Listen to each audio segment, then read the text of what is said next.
TV 1061, conceptualizing your ideas across the world and beyond.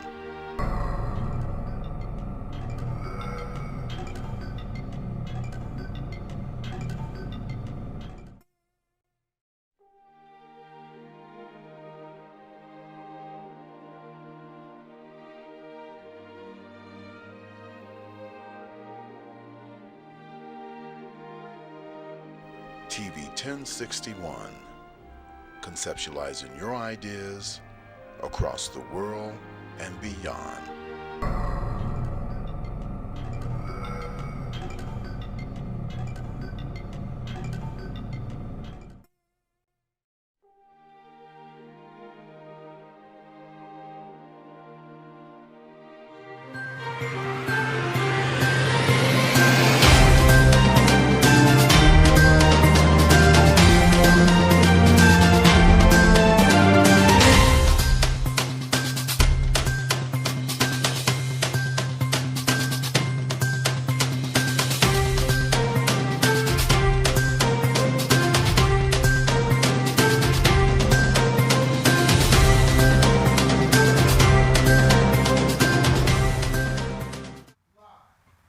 Hello everyone, and welcome to Your Real Estate Tea, where we teach so you are educated to achieve.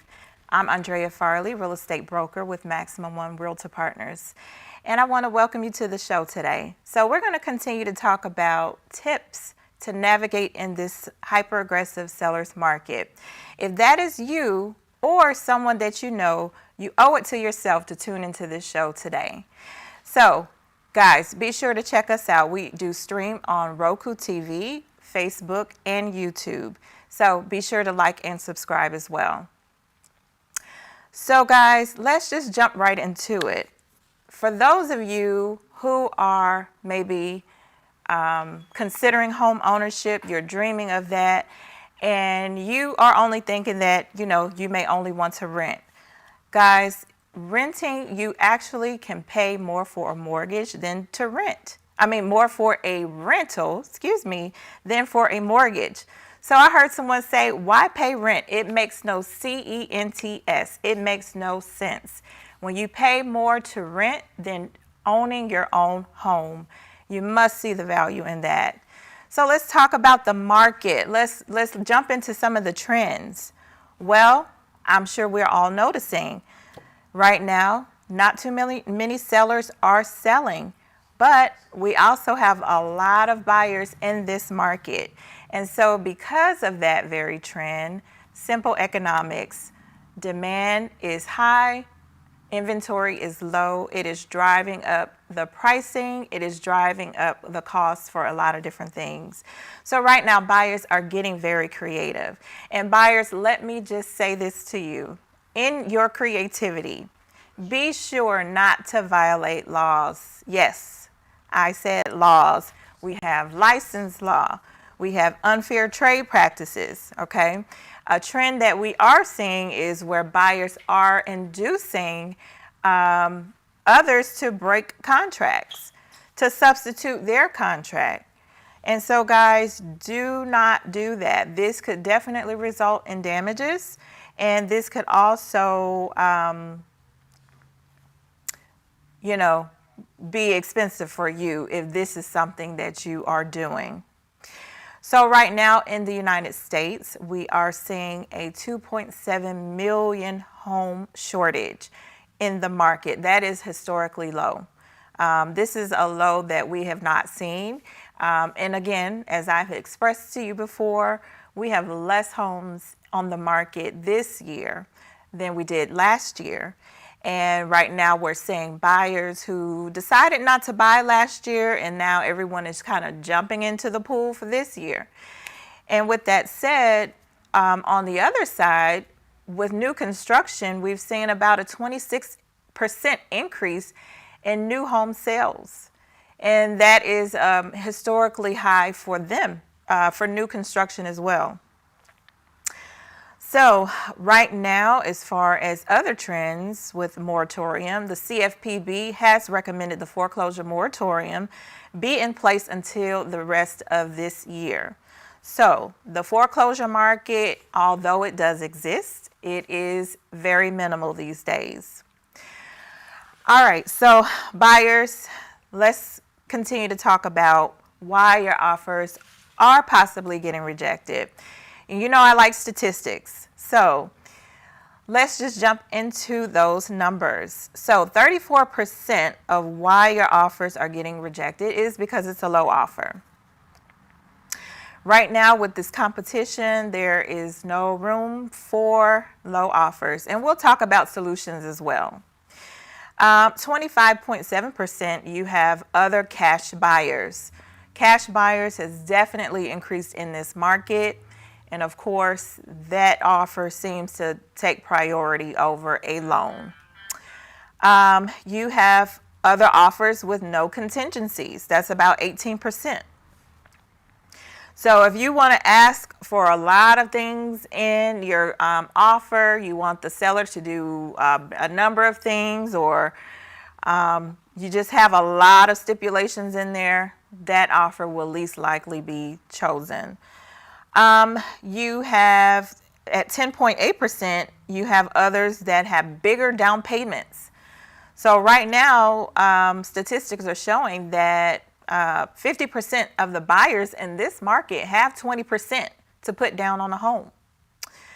And 1.8%, okay, so a next reason is the seller has backed out. And that is 1.8% of why your offer has been rejected. Another reason is you haven't been qualified yet, and that represents 4.4% of buyers. Buyers, pre-qualification is the first step. So if you want to be able to move fast and come out pretty strong with your offer, you need to know where you are in the process, and that seller needs to know as well. Have you already been pre-qualified? All right, so let's talk about why buyers are not making an offer. What is making this buyer intimidated? Well, 35.1% says there are already multiple offers. Well, that's going to actually happen. If you see a house that you love and it's priced appropriately, there is a good chance that there are other buyers that will feel the same way. So you can expect to have a multiple offer situation. That should not deter you from putting your best foot forward and making an offer on the home that you could potentially get. All right, so another reason why a buyer may not put the offer in is because it's priced too high. That represents 20.1% of the homes in this market. Well, you know, we do have sellers maybe have different situations where they may owe more on the home, or they may get a little ambitious in their pricing to capitalize off the market and maybe want to price the home accordingly. However, that shows us to be an impact as to why buyers don't put in offers. Another reason that's ranked at 17.3% is unmet desired features. So maybe there are some features in the home that doesn't quite fit what that buyer is looking for. Again, and I've always said that this, where we are at this time, with the pandemic, has definitely caused buyers and sellers to reevaluate what their needs are in this real estate market. We have buyers that did not like the neighborhood. That came in at 7.7%. So I think historically maybe that number has been a little higher at first, in the past, but that is at 7.7%. Structural problems, home structural problems came in at 4.7%. Financing issues is a problem as well. And 2.7% said it's too far from work. Their home would be too far of a commute from where they live. And then at 2.4%, you have condo fees. And condo fees can get really high. That can be almost a mini mortgage in a sense. So maybe, that's something you definitely want to make sure where. The condo could be in your price point, but those HOA fees may not be in your price point. So let's talk about solutions. How can your real estate agent assist you in navigating this market? Well, this isn't in any particular order, but let's just talk about some of the things that go along with the process. You want to make sure your agent has some inspectors that won't cause a deal to fall through. As you all know, well, when you get an offer in and your offer is accepted, you're binding and under contract, the very next step you want to have done is an inspection. And you want to make sure that the inspector is not going to be one to cause the deal to fall through, meaning they're going to have things on the report that's going to potentially sabotage the deal. And another important step is financing pre-approval. We just talked about that, how that represented buyers that didn't get the offer. You want to have the pre-approval. You want to go through underwriting. We work closely with lenders that are local, so there is definitely more accountability with the local lender, better communication, and also personalization with the local lender. Another thing is, guys, well, let's just say this is number 3. The first one was we work with inspectors that don't cause deals to fall through. 2, financing pre-approval. Make sure that is done. 3, don't add a lot of stipulations to your contract. Right now, in this seller's market, sellers are not entertaining that. Right now, buyers are realizing that they're going to come with their best foot forward, and then there will be a lot more things that they will address when it comes to the property. So that's another thing. Number 4, closing costs. Don't ask for any closing cost. If you don't have closing costs, you want to speak with your lender about acceptable money that you can use towards your closing costs. Like for a gift, you want to find out what their criteria is for gifts. You want to make sure that the money that you just put in that account or you just received, make sure that that's okay with your lender. But right now, closing costs is definitely important. All right, so I don't have these numbered. The next one is number 5. Get your offer in early. Moving fast is definitely important. So if this is a property that you are interested in, you want to move fast on it because sometimes that will help you in getting your offer selected. Number 6, we want to look at shorter due diligence times. For example, where in a balanced market where there's 6 months of inventory, right? That's a balanced market. You could ask typically for a 10-day due diligence. Right now, you may want to shorten that to half to be competitive with your offer. So with that being said, when your offer is selected, have your inspector lined up to come in the next day. So that way they can come in and make the assessments that they need to make on the property. Number 7, shorter financing contingencies. You definitely want to have your agent check with the lender on that to make sure that they can get everything in place for you for your financing in a shorter period of time. That is one thing that can make your offer more competitive as well. I know where people are removing contingencies like the financing and the appraisal. That's a whole nother conversation, that I think we have talked about before. So you can check out videos that we have on Dream Real Estate on YouTube, and you can pull those videos up, and also on Facebook on Your Real Estate Tea. So number 8, the appraisal. Put in make sure that you have the appraisal contingency, but make sure you don't have it too long of a period.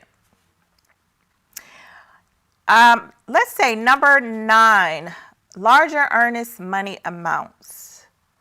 This will show that you are a serious buyer when you have a bigger or a larger earnest money amount.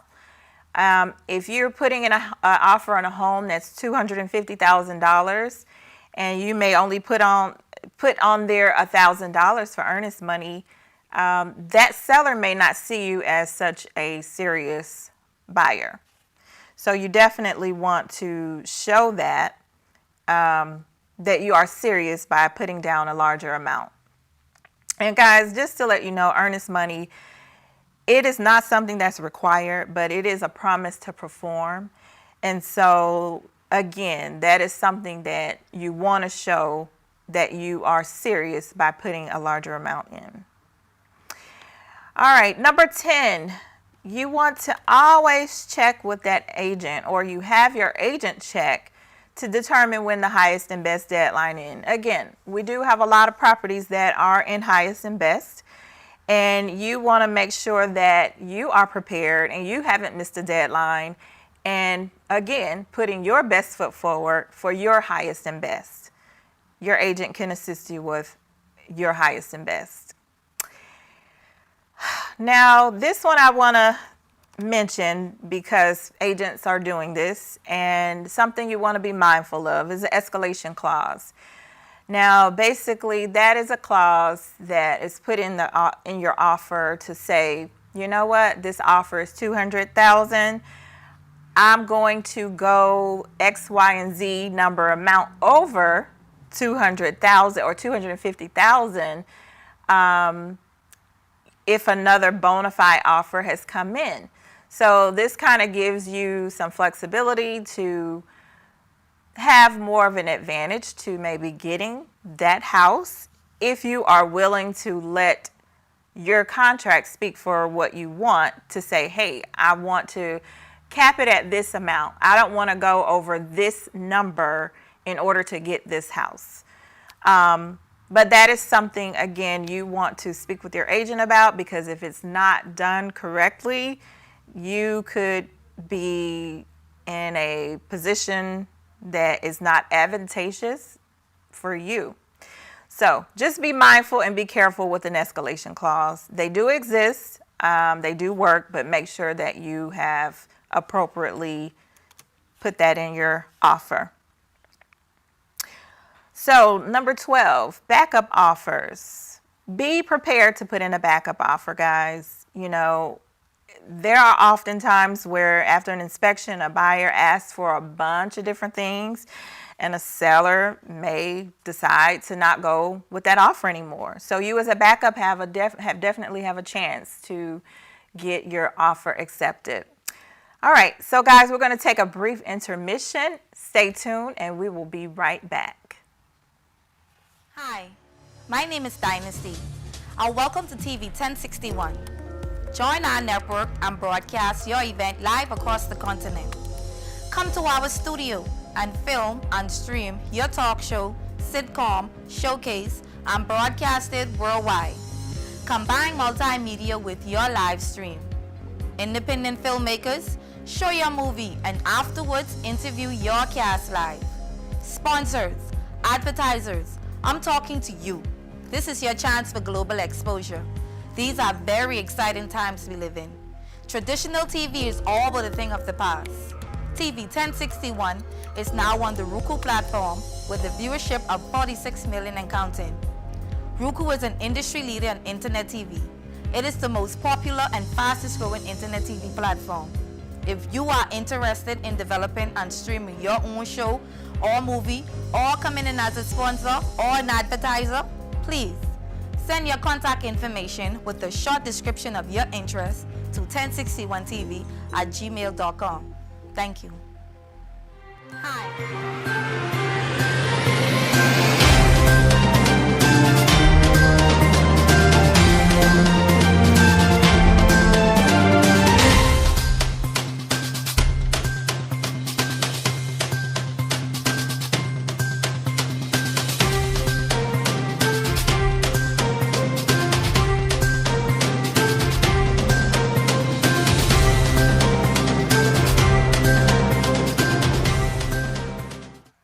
welcome back to Your Real Estate Tea, where we teach so you are educated to achieve. Let's just briefly recount some steps as far as getting your offer accepted. We talked about working with inspectors, making sure your financing is in place, that you're pre-approved and gone through underwriting. Don't add a lot of stipulations to the contract. Do not ask for closing cost.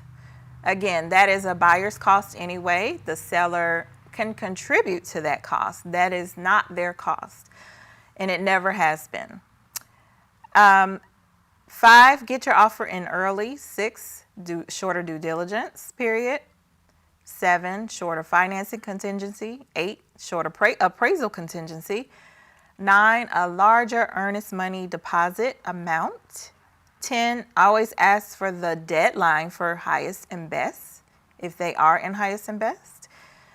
11, again, being mindful of the escalation clause if that is what you choose. And and 12, put in a backup offer. Be prepared for that. There is nothing wrong with putting in that offer as a backup.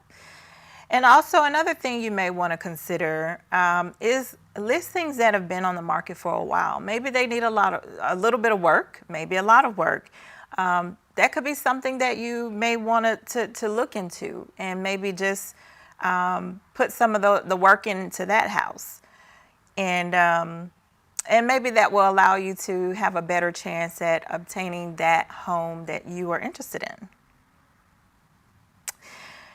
And so let's look at the market stats for Atlanta,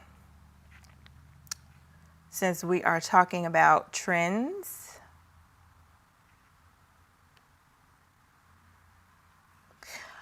All right, so we're going to go over April's statistics, and we're going to start with new listings. So in April of 2020, there were 894 new listings. This April 2021, last month, there were 988. So that's a 10.5% increase from last year in 2020. All right, so the stats for what's under contract for the month of April. And again, guys, this represents City of Atlanta detached properties only. This does not include attached homes. That means condos, townhomes, things like that, homes like that.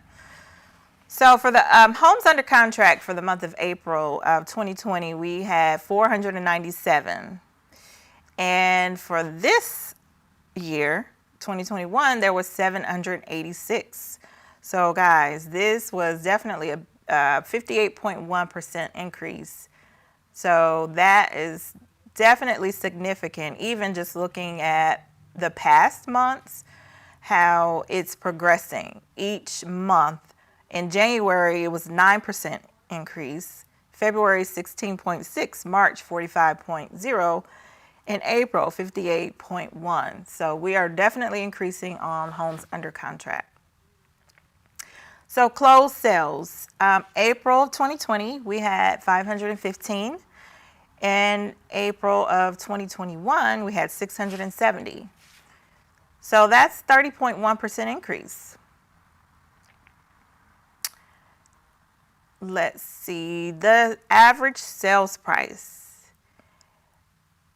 The average sales price of a home in Atlanta in 2020 was $466,473. Well, guess what it did in 2021? It went up, showing $564,521. That's a 21% increase. And these numbers are from the Georgia MLS. All right, so active listings right now for the month of April. 2020 last year had 2,833 active listings.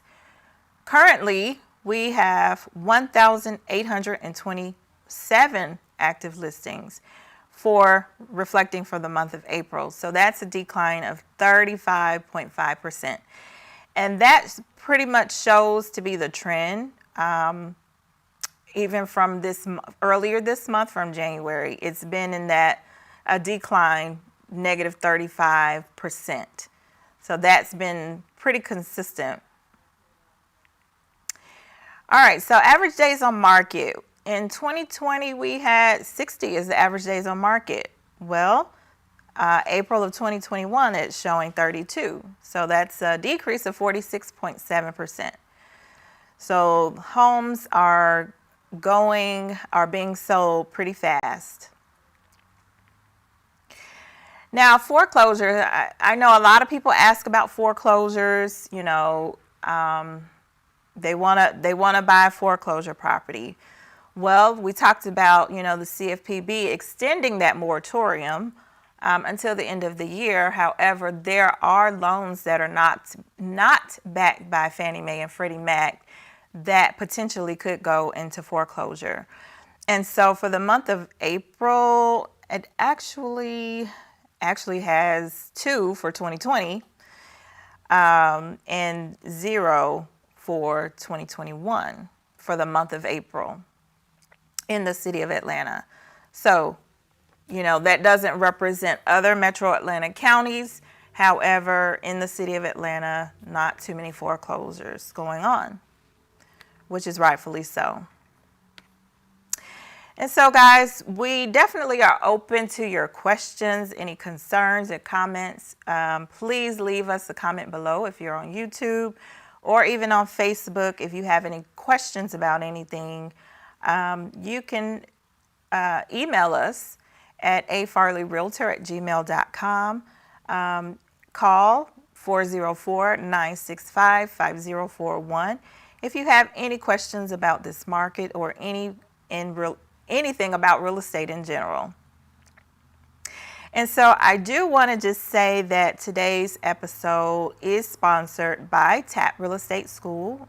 They are a full-service real estate school in Fayetteville, Georgia, offering salesperson's pre-license, broker pre-license, and CE courses, just to name a few. And so if you are interested or know of anyone that's interested in a real estate license, please visit www.tapacademyatl.com. And again, guys, I'm Andrea Farley with Your Real Estate Tea, where we teach so you are educated to achieve. And I always like to close by saying, remember, health is wealth, and real estate can be too. So have a blessed day. Happy Mother's Day to all the mothers, the aunties, teachers, any role that puts you as a mother. Happy Mother's Day to you. Want to thank you again for watching Your Real Estate Tea. Have a blessed day.